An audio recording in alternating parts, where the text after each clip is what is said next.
प्रधानमंत्री नरेंद्र मोदी आज वाराणसी पहुंचे और 3,880 करोड़ से अधिक की परियोजनाओं का उद्घाटन और शिलान्यास किया। उन्होंने वरिष्ठ नागरिकों को आयुष्मान वय वंदना कार्ड और काशी के शिल्पकारों को जीआई टैग प्रमाण पत्र सौंपे। उन्होंने कहा, काशी हमार हो, हम काशी के हों। बीजेपी अध्यक्ष जेपी नड्डा ने कटक में आयुष्मान भारत योजना की शुरुआत की। उनके आगमन पर नाडा का बीजू पटनायक अंतर्राष्ट्रीय हवाई अड्डे पर मुख्यमंत्री मोहन चरण मांझी, केंद्रीय मंत्री धर्मेंद्र प्रधान, ओडिशा भाजपा अध्यक्ष मनमोहन सामल, भुवनेश्वर के सांसद अपराजिता सारंगी और स्थानीय विधायक बाबू सिंह सहित अन्य वरिष्ठ नेताओं ने स्वागत किया। जनसुराज पार्टी के सूत्रधार और चुनावी रणनीतिकार प्रशांत किशोर ने विधानसभा चुनाव का बिगुल फूंक दिया है। उन्होंने पटना के गांधी मैदान में बिहार बदलाव रैली करी। दोपहर से शुरू इस रैली में हजारों लोग शामिल हुए। कई जिलों से बस और कार में भरकर लोग आए। करीब 4 घंटे तक चलने वाली इस रैली में पार्टी के वरिष्ठ नेताओं के बाद प्रशांत किशोर ने अपना संबोधन दिया। लोकसभा में नेता प्रतिपक्ष राहुल गांधी ने देश में बेरोजगारी को लेकर एक बार फिर पीएम मोदी को घेरा है। कांग्रेस नेता ने रोजगार से जुड़ी प्रोत्साहन योजना के वादे की याद दिलाते हुए कहा है कि इससे से पता चलता है कि प्रधानमंत्री बेरोजगारी को लेकर कितने गंभीर हैं। इसके साथ ही उन्होंने रोजगार के अवसर पैदा करने के कई सुझाव देते हुए पीएम मोदी से सीधा कई सवाल पूछे।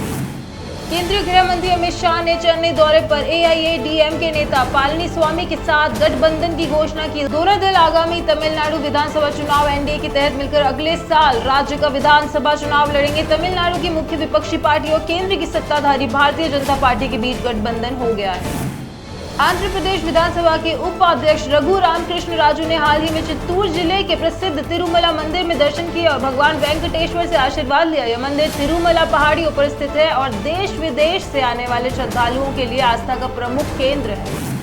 हाल के दिनों में भारतीय शेयर बाजार में उल्लेखनीय तेजी देखी गई है। बीएसई सेंसेक्स ने 1200 अंकों की बढ़त के साथ 75,057 के स्तर को पार किया। वहीं एनएसई निफ्टी भी 22,700 के ऊपर गया। यह वृद्धि वैश्विक संकेतों से मिली सकारात्मकता के कारण हुई है। अंतर्राष्ट्रीय बाजारों में सकारात्मक रुझान और प्रमुख वैश्विक सूचकांकों में बढ़त के कारण भारतीय बाजारों में भी उत्साह देखा गया।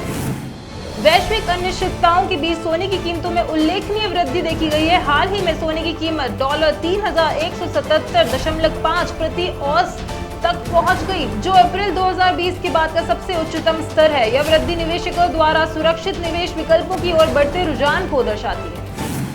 अप्रैल 2025 में कई प्रमुख प्रतियोगी परीक्षाएं आयोजित की जाएंगी, जिनमें UPSC, NDA, CDS, JEE main, session 2 और अन्य भर्ती परीक्षाएं शामिल हैं। उम्मीदवारों को अपनी तैयारी के लिए अधिकारिक वेबसाइटों पर अपडेट्स चेक करने की सलाह दी गई है। एयरबस ने H-130 हेलीकॉप्टर फ्यूजलेज के निर्माण के लिए महिंद्रा एरोस्ट्रक्चर्स का चयन किया है। मेक इन इंडिया की दिशा में इसे एक महत्वपूर्ण उपलब्धि बताया जा रहा है। मार्च 2027 से यूरोप में एयरबस हेलीकॉप्टर्स की सुविधा में असेंबली की डिलीवरी शुरू हो जाएगी। मुख्यमंत्री पुष्कर सिंह धामी ने सचिवालय में ग्रीष्मकाल के लिए पेयजल आपूर्ति के संबंध में बैठक के दौरान अधिकारियों को पेयजल अभावग्रस्त क्षेत्रों में जल प्रबंधन की उचित व्यवस्था एवं पारंपरिक जल स्रोतों को पुनर्जीवित करने के निर्देश दिए। अधिकारियों को पेयजल टेस्टिंग के लिए सभी विकास खंडों में मोबाइल वाटर टेस्टिंग लैब की स्थापना के साथ ही दूरस्थ क्षेत्रों में सोलर पंप के माध्यम से जलापूर्ति की व्यवस्था सुनिश्चित करने हेतु निर्देशन दिया।